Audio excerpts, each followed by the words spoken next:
Every day, scientists are learning more and more about how human brains work and how many of us don't fit into the old-fashioned understanding of how brains should work. But a lot of ideas about parenting and familial relationships still need to catch up to the reality of human variation. Neurological differences are natural, profoundly valuable parts of being in a community together and in being part of a family. Whoever you are, wherever you are in your journey, I am here to explore with you. We are all in this together. Welcome to Neurodiverging.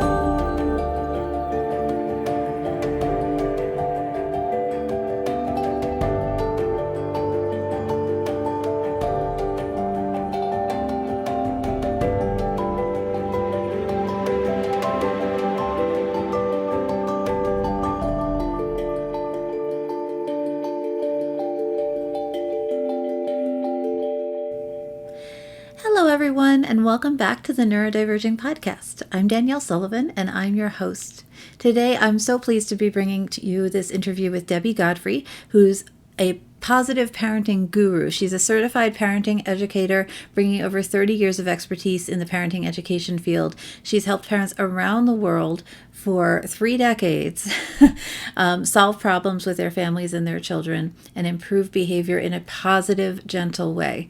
She served tons of organizations throughout the country, including the Conejo Valley Substance Abuse Prevention Authority, Child Development Resources of Ventura County, the California State Foster Parent Association, the Southern California Mother of Twins, and so many other places. She's conducted teacher training, she conducts parent education, and just does a lot of fantastic work in her field. So today we're sitting down, we're talking to Debbie about some ways that we can improve our parenting in the home with neurodivergent kiddos. So what is positive parenting? How does it support child esteem? Why don't we need punishment? And then I took some listener questions from Instagram, from the mailing list. Thank you to those who contributed. And we're asking Debbie your questions about how to handle defiance, quote unquote, aggression, how to co-parent, etc. There's some really, really good stuff in here. I so enjoyed this conversation, and I hope you enjoy it too. One content note for you is that we do discuss corporal punishment briefly in around the 40th minute. So around minute 40, if you do not want to listen to that section, I would encourage you to either exit out or skip ahead a little bit. For context, we're just talking about Debbie's experience raising her kids when she was much younger. And so when it was much more common to see authoritarian parenting and corporal punishment as a common parenting method. So that's at minute 40. Pop out of there if you feel concerned about it. Otherwise, I hope you really enjoy this episode. I learned so much from Debbie. I'm really excited to share it with you. Here we go. Welcome, Debbie, to the Neurodiverging podcast. I'm so happy to have you here. Thanks for joining us. Oh, and thank you for having me. I really appreciate it. This is going to be super fun. I'm so excited to have you. So I know you're a positive parenting coach and you've done so much work on positive parenting. And I've talked about it before in this podcast a little bit, how much that turned my life around and my relationship with my kids around. So I'm just very excited to talk to you.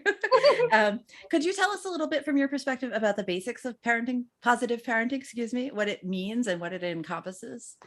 Yes, thank you. To me, it means parenting in a way that helps our kids learn, but doesn't break their spirit. Like that's the essence of it to me. And mainly what that involves is not using punishment, but using discipline.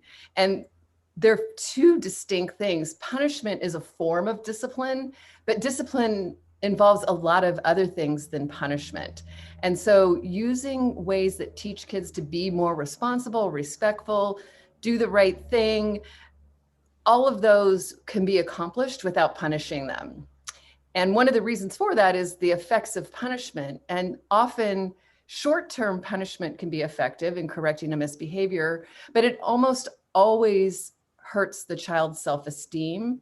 And in the long run, it may actually not elicit what we are desiring, which is respect, responsibility, and those sorts of things. Yeah, thank you so much. I know that I have an ADHD daughter, and one of the traits that's most common with her is this like very high energy, high willed and impulsivity. And that breaking the spirit was something we struggled with a lot because we did not want to break her spirit, but we're often very challenged by how impulsive she can be and how just not knowing what else to do to kind of get in front of that. So yeah, that seems like a big piece of the puzzle for me. Well, that it is. And the challenge with ADHD and some other diagnoses too, oh yeah, are the thing itself. So the ADHD, children and adults, because usually a lot of times this goes into adulthood, or people get diagnosed in adulthood. Any of us that get diagnosed with this, we can learn and sometimes naturally adapt and learn coping mechanisms to be able to function and succeed with the ADD and ADHD. Where the damage comes in is the secondary self-esteem damage that happens just as a result of what you're saying. When we, their caregivers, parents, teachers, get to the end of our rope and just can't deal with all that energy, all that lack of focus, however it's manifesting itself. And we get tired and we snap. And the thing is, I think with all of these as well, when we're talking about the neurodivergent child, we have to parent even better. Yeah, that's been my experience. Yeah. Like all of us need a baseline for parenting. And that's what I teach. The positive parenting to me is just a super good baseline of parenting. Like, let's all learn how to communicate, how to discipline kids without punishing them by correcting their behavior, redirecting their behavior, teach them to be responsible and respectful and do the right thing and build their self-esteem while we're doing it. And I love that it's so clean, because the old way, you spank them or whatever, however you punish them, like, and I'm doing this for your own good. And you punish them and then you have to hug them and say, I'm doing this because I love you. And it's a very messy and complicated form of discipline that children have a hard time processing. So wait, so like, you hit me, but you love me. How do I make this sense of this in my world? And so they often, the coping mechanisms to most forms of punishment are very dysfunctional later in life. So they can learn a way to cope with it when they're young and to adapt to the punishments, but they'll often take mistaken beliefs into their adulthood that'll affect their adult relationships. Now, when we're talking about what we're talking about and kids that are even more challenging, the behaviors become even more challenging, we have to be 10 times more patient than a parent of an average kid would. We have to be 10 times more consistent than the parent of an average kid would. So I wouldn't even say that there's a lot of parenting tools that you need to learn differently, although again, it depends on what the child is presenting with. But for the most part, we just have to get better at what we already know to do. And there's a few exceptions of that, and we can talk about that further along in the podcast. Thank you. I also, when you were just talking, was thinking about how if you're raised with the sort of, like you said, the older style of parenting and discipline, that then when it's your turn to parent, like you said, you've brought all of these not particularly great parenting approaches with you. And you have to, so you're not only trying to be a better parent for your kids, but you're also trying to relearn for yourself how you should have been parented. And so many of us, especially those identified as adults, have to almost reparent ourselves and say, oh, I should have boundaries around this thing, but I didn't learn them when I was a kid. Or, just basic, whether violence is okay in certain circumstances or not, but I didn't learn it when I was a kid. So it can be, like you say, 10 times, you have to be 10 times better at everything for your child, but you also have to be doing it for yourself as well, which is like this double challenge, I feel like, for neurodivergent adults who are also parenting neurodivergent kids. So yeah, so much. It makes it even more important to get those good basics in. Yeah, and I think that's what I love about what I do. And when I started teaching 30 years ago, about half of the parents who would come to my classes had kids that they thought were ADD or ADHD. That was the strongest, the most common diagnosis back then. And of course, that's diversified to a lot of other things these days. But that was super common. And what would happen is the parents would come and they would learn some different parenting tools, positive parenting, positive discipline, ways to build your children's self-esteem, while at the same time correcting their misbehavior yeah, they come, and then about half of them would find out their child actually wasn't, it was a mismatch of their parenting style. So the way they were parenting was causing their kids to be more rebellious. The way they were parenting was causing their kids not to listen. When they learned better parenting skills and tools, the kids would be much better. They would improve enormously. Now, the other half had kids that were very obviously physiologically had the ADHD or ADD or whatever it is. And what they would find is using positive parenting tools lessens the amount of stress, gives us more of an ability to manage the behaviors, makes us feel more competent and capable. And so either way, it was helpful, whether it ruled out the behaviors or whether it helped mitigate some of the behaviors. And I think that's why I always feel it's so important for all parents, and especially parents that have children that they think has some kind of diagnosis because of their behavior, to take a basic parenting class and to get a wider range of skills and tools to give yourself, to make sure to rule out your parenting style as incompatible with your child's personality. Yeah, that makes a lot of sense to me. Yeah, because I think for me, when I was a new parent and my first son was autistic and then I had an ADHD, right? So they're very different people and they require different parenting approaches to some degree, though we're positive parenting for both of them. But a lot of my daughter's acting out was because of how I was parenting her, and was totally, in retrospect, a very reasonable reaction on her part, especially at her age, to what I was doing. And once I got some more skills under my belt in terms of how to parent her, we both, I mean, her confidence improved, which meant she could communicate better. She could tell me when she was having an issue as opposed to just having the behavior and acting out, and everything. Even though I wouldn't say the ADHD quote unquote improved, or the traits or symptoms associated with it improved, the way we were all able to handle it together was drastically better, like very quickly too, I would say, for considering how bad I felt like things were going earlier on. Right. Within like a month or so of implementing some changes, we had a totally different kind of lifestyle and communication system with each other, and felt a lot closer as a family. And it was just a huge difference. So yeah, and it's I've really fascinating. That drastic change so often. And so that's why, for me, from my standpoint in what I do, I don't worry about the diagnoses. So parents come to me with a vast majority of things, and everything that I've learned about any children that are neurodivergent has come from parents who've taken my class. So I don't specialize in any of that, but I've learned from parents, and I've learned a few things that are beneficial, I think, to any parents that have children like that. And the first one is that when I'm teaching my class, I do almost everything is around teaching children to be external or internally motivated instead of externally motivated. So a lot of things about giving responsibility and having expectations.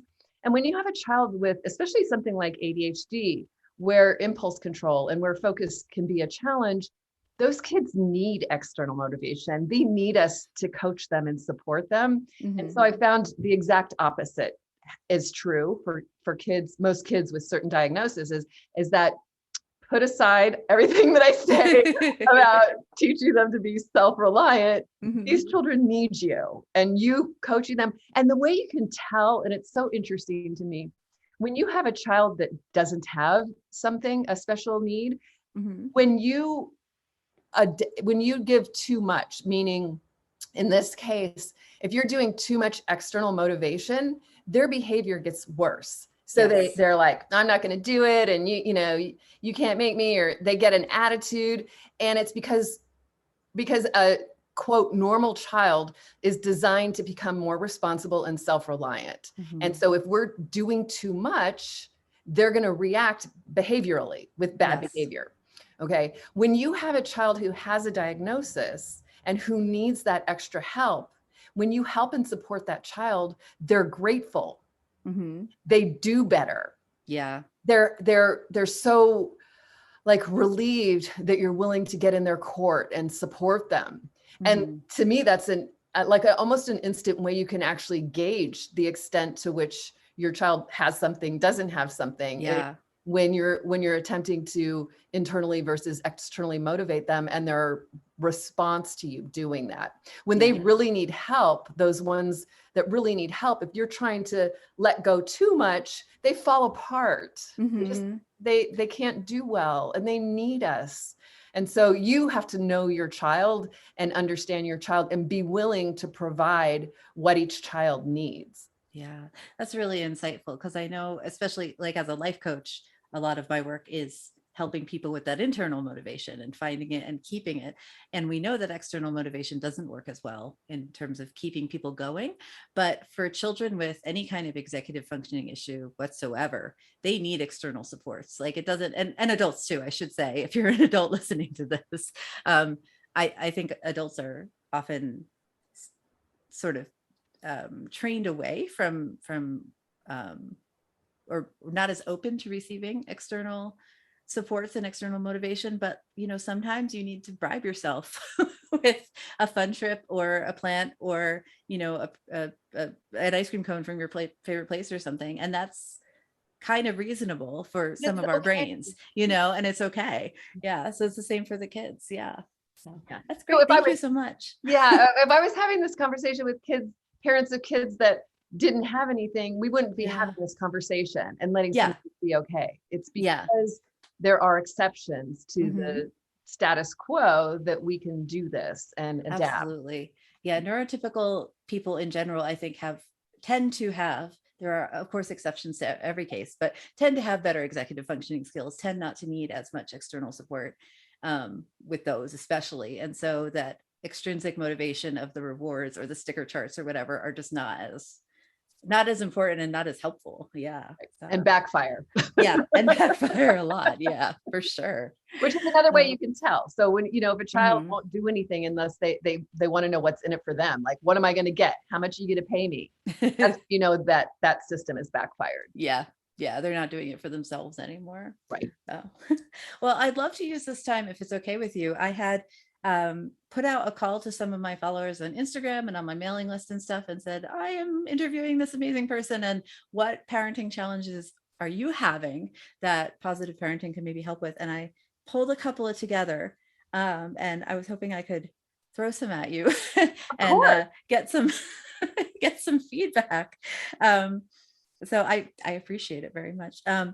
I kind of grouped them into a couple of different chunks because a lot of people reported similar issues, which I guess is not surprising. But the first one that came up a lot was that a lot of parents have trouble with what's usually termed defiance, which is a word I kind of hate. But basically, when the child is not cooperating with the parent or is not doing what you say.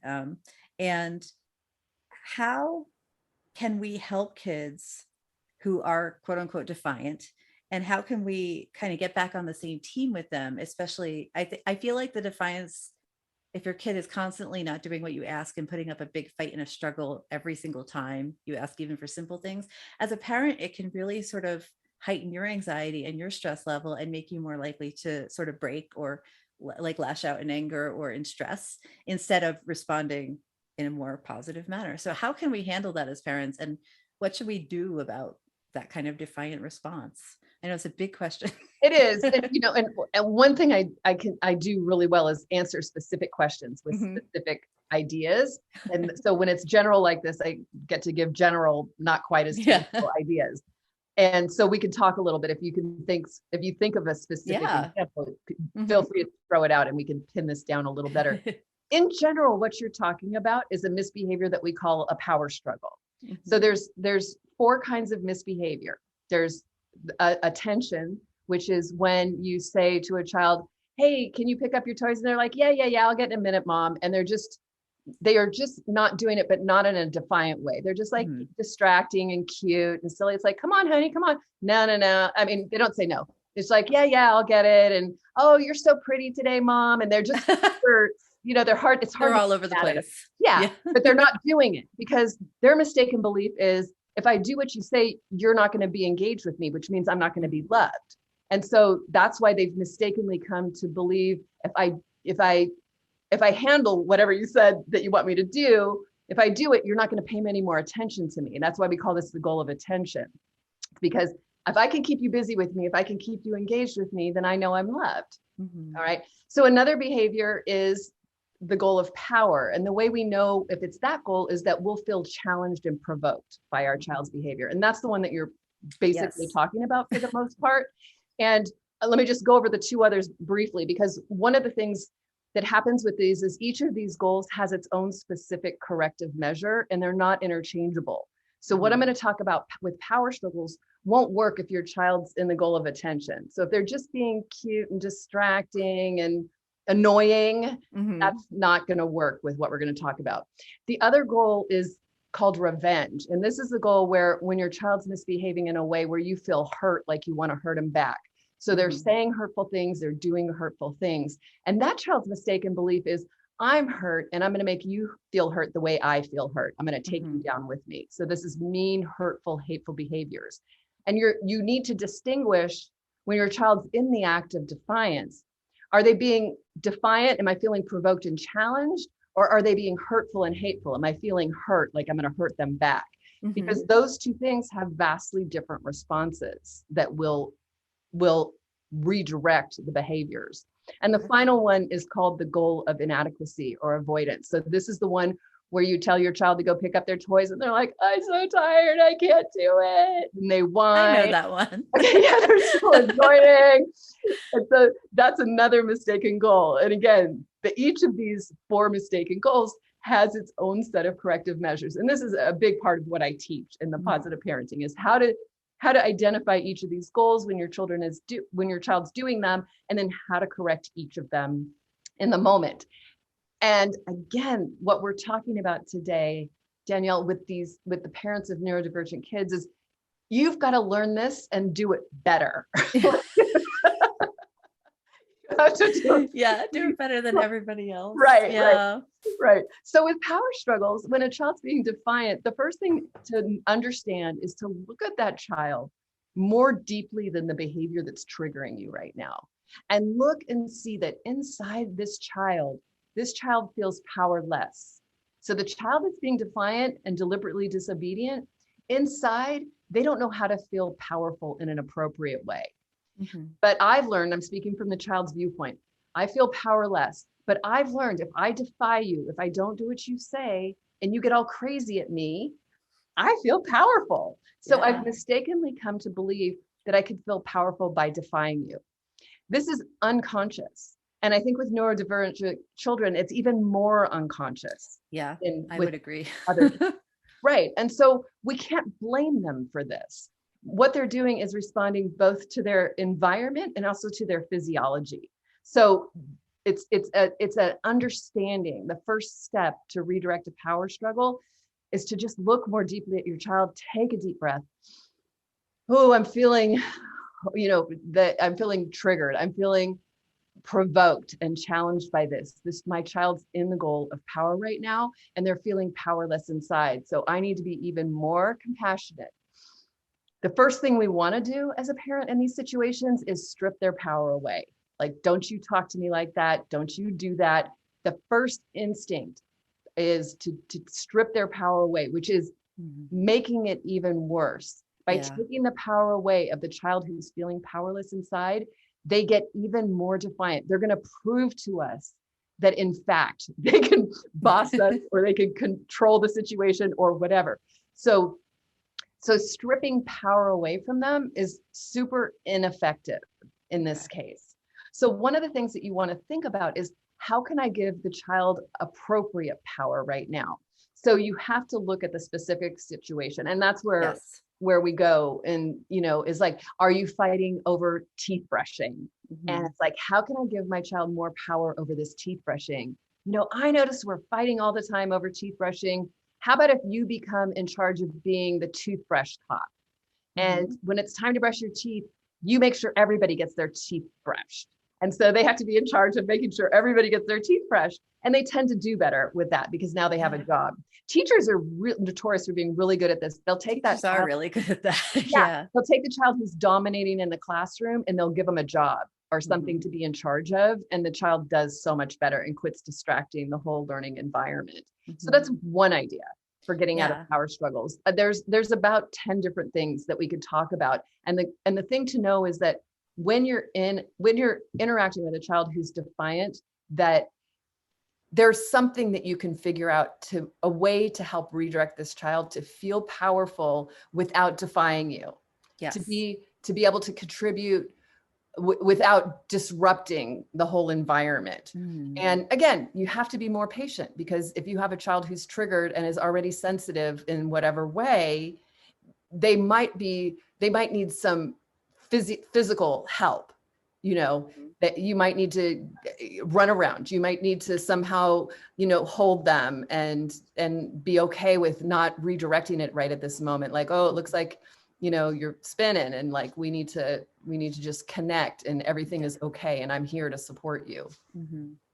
Yeah, I think parents, one thing I had to learn, I shouldn't speak for everybody, but one thing I really had to learn when I was struggling with that kind of behavior with my kiddo was slowing everything down, because a lot of times in my specific situation, her defiance would crop up while we were trying to do something else. And I was perhaps rushing her, or perhaps just highly focused on, say, going to the grocery store, or picking up the other child at school, or trying to go do something.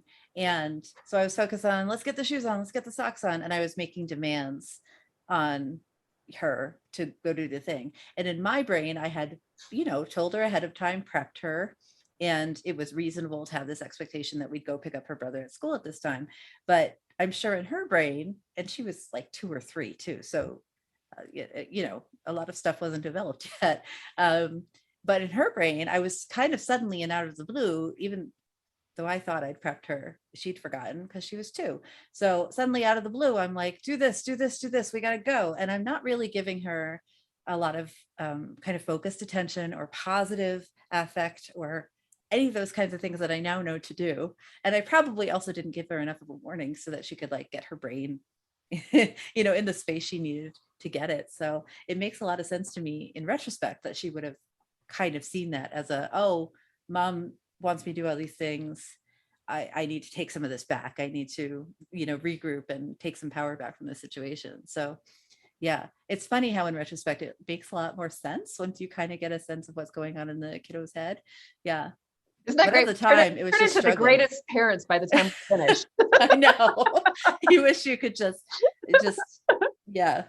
send it to other people in the really telepathically, just like send you everything I know about. Yeah. Well, it makes a big difference. You make a great point too about age appropriate expectations, and that we have a regular developmental age appropriate expectations. But then in this case, we need to have a diagnosis specific appropriate expectation, like understanding the limitations of what my child's dealing with their physiology. My expectations have to be adjusted appropriately. Yes. And I think that's the specific knowledge that parents need to get through training and support and podcasts like this. I'm sure you're going over those specific things intermittently with different guests and things like that. It's so important for people to get those hands-on tools and understanding of, with a child who's ADHD or with a child has sensory processing disorder, like what do I do in these circumstances? Yeah. No parent is given a nice little manual when you get to the hospital, and us, I think even less. It's exactly. There's not a lot of good research or anything to work with. So. Right. Well, thanks. That's super helpful. And then I think, let's see. The next one I had was, that sort of similar, that a bunch of parents mentioned that they struggled with aggression from their kiddos. So especially once they get physically bigger, and a lot of kids, hit even 8 or 9 years old and are suddenly kind of big and tall and strong. And if those children are struggling with throwing things or hitting or pushing or biting, how can families intervene to reduce aggression in a way that's positive and validating for that child, but also safe for the family? Yes, and I think that's it's something that that comes up often with kids in various environments, and sometimes it might be one child in a home, or in this case with different things. And one of the things is to learn ways for children to process, in this case, anger. Mm-hmm. You know, maybe it's sadness, whatever the discouragement is. So how do we process this kind of things? And I actually have a workshop that I do of handling aggressive children. Oh, And wonderful. so, I yeah, didn't so know we that. have like a That's whole great. bunch. I'll just give you a couple of the tips out of there. Thank you.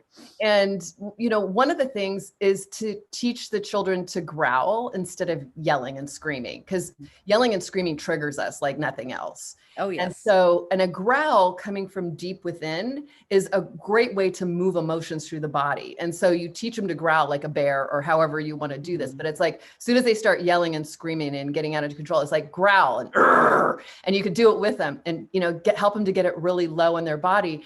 And there's a physiological assistant to the child when you can teach them to growl, and it's so much less triggering for us. Yes. To have a child growling will almost make us chuckle, right? Mm-hmm. And when they're screaming in our face, we get triggered and we're gonna yell at them or, you know, just have all these reactions. So that's one idea is to teach them that. Another one that I love, and if your child's capable, is water balloons.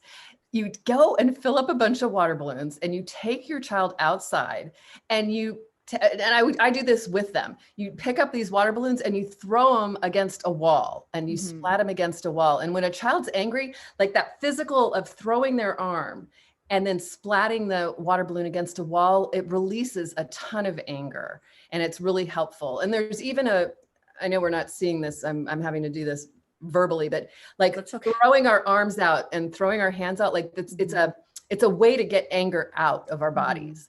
And so teaching your child, like, when you get angry, here's what you can do. And, you know, this goes back to some of these kids won't be able to do this, but some kids can learn to scream in a pillow. I mean, this is one of the classic ways therapists do this, right? Is screaming in a pillow. Another is if we're talking about anger mainly, I think here, is to draw with a red crayon. So give your child a red crayon and a piece of paper and just scribbling and drawing and whatever they want to do with red tends to move that anger from the body out onto the paper and help them really start moving through that anger. So you want to think about what are non-hurtful ways for this child to move this emotion through their body and through their being, and how can I help them label that emotion with words? And so helping them go, wow, it looks like you're feeling really angry right now. Here's a couple of different ideas. We can go throw water balloons against the wall. Here's a red crayon. You can draw on the piece of paper. Here's a pillow we can scream in. You know, what feels like the right thing to do for you today? And to just support the child in learning how to move those emotions through. And all of these, I think, Danielle, I meant to say this before, but we were talking about like our patience level and our ability to to deal in the moment. All of this is on the foundation of a parent who's taking care of yourself. So you taking care of you, keeping your batteries charged, getting enough sleep, getting enough adult time, you know, having date night with your spouse, somehow being able to, you know, get some childcare and get respite when you need it. Are you getting enough exercise? Like looking at all those aspects of your life, and are you filling your cup up enough that you can have patience for your children? Because it's even more critical in this case. I think getting respite time, getting adult time, and figuring out how to do that, because you can run yourself into the ground being the sole caregiver of these children. And it just, you know, it'll get to the place where you have nothing left. And that's one of the worst places you can be, because there's nothing to help you except for getting a break and taking care of yourself. Yeah, no, I agree with that. And I think it's also really helpful though to have, I don't know, when I was struggling the most, it was because I didn't know what to do. I didn't have a set of responses that I could grab onto somewhere in my brain to kind of throw out when one of my kids was struggling very much and I was low resource. And, you know, having things like you've been saying, Debbie, like the kind of the go-to list, I would have, as an autistic adult, sometimes my ability to pull information from my brain right when I need it is not all the way there. And I use a lot of visual schedules and visual reminders and cues to help me prompt me on what to do in certain circumstances. And so once we had a set of interventions for my ADHD, or that kind of worked, or that I could pull from. I made a visual list, like little stick figure drawings of, okay, so I can imagine like having a little hand-drawn poster up somewhere that's like, stick figures throwing the balloons at the wall, stick figures, drawing with a crayon. Because I think even if, and I completely agree, obviously, that you should be eating and sleeping and making sure you took a shower and just doing the basics to make sure you're okay. But even on a low resource day, if you can have sort of a set of what should I be doing that's accessible to you in some way, either through a list or visual, or, it can really help you figure out what to do in the moment. Because sometimes, you want to help, but you just can't think. That was my experience anyway. So yeah, so I honestly, it's just so great to have some go-to ideas and also some more resources that people can find. I know I'll, put your website and stuff in the link below. And so people can go and find, more specific ideas for what exactly they need. So, well, and that's why I love parenting classes so much. I mean, I love when I was first starting my business, I would take other parenting classes just to see what's going on, because it's I really always fun. learn Yeah. something. Like to me, there's no competition in this. Like you're going to learn something from everybody that you take classes from. And you don't have to agree with everything. You can just pick and choose the things that you feel like are the right thing for your family. And getting those resources. And I love the way that you do it with the visuals. I need the visual prompt. Yeah, that's just me, but I it does have help. worksheets and handouts in the classes. Oh yeah. Take them home and put them on the refrigerator or put them up in the bathroom. And, because you have to study these things and you have to be prepared. Like, okay, this is what my kid does, but I never know what to do in the moment. And, I have some ideas where the kids will be out in the backyard and I'll be like, what was that idea? And I know it's in on the fridge. So I'll run in there and I'll look at it and I'll find it and I'll go back out there and I'll go, I love the way you guys are all playing so nicely together. It's like, I just didn't know to say that, whatever. And so you have to me, you have to practice it in order to learn it. Absolutely. And know it. Yeah. Yeah. It's not going to come fluidly until you practice it a lot. Right. So no. And I think I read 3 or 4 parenting books a month the whole time when I started teaching and when I was parenting actively when my kids were young. And it was just to keep me going and it just to keep those ideas flowing. And when the pandemic started, I did a half an hour positive parenting class every day, Monday through Friday, and had usually about 80 people from around the world. And every day people would show up. And it wasn't even that it was a specific topic that they wanted. It's just that daily shot of something new, being inspired, being with other parents. We're all in this together. And I think that's one of the biggest benefits of a parenting class as well, is getting there and realizing I'm not alone. I'm not the only one experiencing this. Other people are. And sometimes other people are worse, and that makes me feel better. I hate to say it, but I totally understand that. Yeah. Oh, that's great. Thank you. And I have a last question for you from the peanut gallery. That a couple of folks mentioned having trouble co-parenting after like a separation or a divorce or a change in parenting. And so sometimes one parent has one approach to a challenging behavior, like say defiance again, even, and the other parent has a different approach. And parents just didn't know what to do with that. It was often, and I'll be honest, at least with the people who responded to my to my emails, it was, usually the mother asking and saying the father is approaching this behavior differently or setting different expectations for this behavior than I am at home, and the kid is expressing some confusion or behaviors are worsening because of that. So what can we do? How can we solve this? Do you have any advice for that situation? Yes, this is a matter of degree, right? So absolutely, if it's super serious, you may need court help, right? Or lawyers or whatever. If it's differences in parenting style, and yes, I know it's triggering, and yes, I know I wish we could all be on the same page. Once you're separated and divorced, you've lost control of what's going on at the other house. And so when you're thinking about how can I do this? The idea to me comes best from there was a book called Mom's House, Dad's House. And I always think about that when I start thinking about this prospect. And this is how it happens at Mom's house. And this is how it happens at Dad's house. And that kids learn the rules in one house and the rules in the other house. And so what's going on at the other house doesn't undermine us unless we allow it to. Okay. So if the other parent is doing something in a way that is not how you do it, when they come over and they say, well, dad does that, and I'm using it because that's the pronoun that you used. Yes. Mom is saying it. Dad does that, instead of being like, oh, I can't do it. He's undermining me and I can't, blah, blah. It's kind of that's going to a victim place. It's to go, great. That's how it is at your dad's house. That's how you do it at your house, at your dad's house. When you're here, this is how we do things. And I'll give you a personal example of this, because I was divorced from my kid's dad when they were younger. And we had quite different parenting styles. And when I got into the positive parenting, I stopped spanking my kids. So I don't believe in spanking. And I teach how to not spank your kids. Like, here's all the things you can do instead, so you don't have to spank. Well, he didn't agree with that. And he didn't spank them a lot, but there was one or two times. And I distinctly remember once they came home and they're like, Mom, Dad spanked us. And they totally thought I was going to get mad and yell at him and, cause a big scene. But I didn't, because I understand I can't control what he's doing over there. Right. I didn't have the type of relationship where I could just call him up and say, hey, don't hit these kids, because that would have just started a whole big thing. So instead, they're like, Mom, Dad spanked us. And I was like, really? What did you do?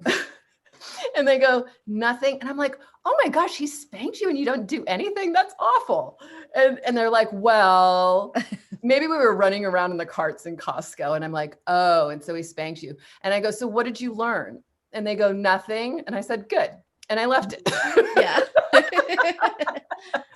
But I didn't undermine him. I didn't say, oh, that's bad. Like, when you're co-parenting, if you can take the high road, it's going to be better for your kids. So even when the other person is completely undermining you and completely bad-mouthing you, the highest form for your children is to not play at that level, is to always take the high road, to refrain from playing, in the gutter like that. And it comes back to you. It might be years, when they're little, they're very impressionable. A lot of times they would come back and say, Dad says you're stealing all this money, and Dad, da, da, da. And I just didn't play those games with them. It's like, yeah, that's what your dad thinks, whatever. Like, I just didn't get into it. It's like not appropriate to have those conversations. And so even if they're being had at the other house, I don't refute them over here. When they got old enough, they saw the truth. They could process. They understood what was happening. I never had to defend what I was doing. Yeah. Okay, great. Thank you. That's really helpful. You can see I'm very passionate about this. No, that's good. I was caught up. Empowered. Yeah, stay empowered. Like, don't let what's going on over there affect you. You be the parent you want to be in your house. Yes. And if they're doing something else over there, kids are super, super easy to adapt to. This is how it is here. This is how it is there. Debbie, thank you so much for joining us today. It was so great to learn all of this. Can you tell me a little bit more? Where can folks find out more about positive parenting and find out more about you? Yes. Thank you. Positiveparenting.com. It's a really easy URL. Come to my website. I have classes. I have master classes, workshops, ways to find me. I also have a podcast. It's Positive Parenting Pep Talks. So anywhere that you get your podcasts, you can find that. It's a daily 3 to 5 minute pep talk on everything you can imagine. So I put a new one out every day. So it's a quick blast of some kind of parenting tip. Today was a family mission statement. So whatever, every day you can listen to, it just takes 3 to 5 minutes and you can listen to that. And Instagram, I'm at Positive Parenting Debbie. And I put different videos up and do different stuff there as well. So those are probably the 3 main ways to find me. Awesome. I'll put all those links down below. So please check them out. That podcast sounds like a really good way to start your morning. Just get going. Yeah. Awesome. All right. Well, thank you so much. It was so great to learn from you today. Well, thank you, Danielle. It's been a pleasure talking to you. And thank you for the work you do with the parents. They need you. We all need help. Yes, we all do. Thank you so much for joining me on this episode of Neurodiverging today. Please check out the show notes below to find more about Debbie Godfrey and learn more about her positive parenting classes. Thank you to my patrons for supporting this episode. If you're not a patron yet, come check us out at patreon.com/neurodiverging, link in show notes, and pledge $1, $5, $10 a month to support this podcast and get some cool behind the scenes perks. Speaking of Patreon, I want to give a very, very warm shout out to Clara, Zach, Teresa L., Sarah, Marty, Kristen, Galactic Faye, Teresa B., Claire, and David for supporting this podcast. Thank you so much for supporting this episode of Neurodiverging. Share the podcast with your friends if you haven't yet, and I'll look forward to seeing you in the next one. Please remember, we are all in this together.